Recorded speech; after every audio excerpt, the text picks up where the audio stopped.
Okay, sure. And just to elaborate on that, and you kind of touched on it there, as we're now in 2015, do you believe that the same opportunity still exists in today's markets as it did for traders featured in the original Market Wizards? Like, besides their trading approach, is there the same opportunity provided by the markets, or has it become much harder to succeed at trading?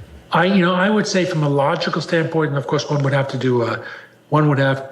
give you a correct or absolute answer, you would need data from back then and data from now, neither of which I have.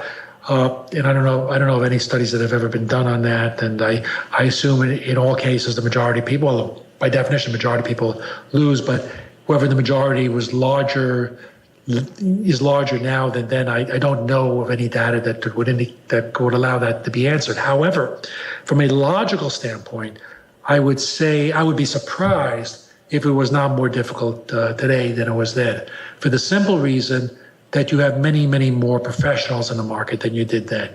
And I think there's a certain amount of opportunity in the markets, and the smaller proportion of professionals. And by professionals, it doesn't have to mean people working for Wall Street firms. It simply means people who are dedicated to trading and are really good at it and make a living from it.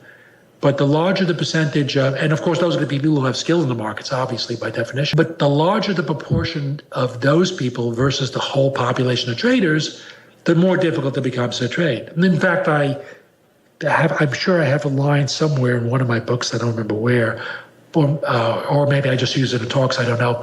But the line is something like, you could take the 100 best traders in the world, whoever they might be, and you could say, okay, you could have this thought exercise and say, if those 100 traders were the only traders that were allowed to trade the markets, the one prediction I could make is that 80% of them would lose, roughly speaking. And that's simply because if they were the only ones that are trading, we know that there's certain transaction costs involved in trading. So the amount of money that's won has to be less than the amount of money that's lost. So if only the professional traders or the most skilled traders in the world could trade, by definition, a majority of them would have to lose.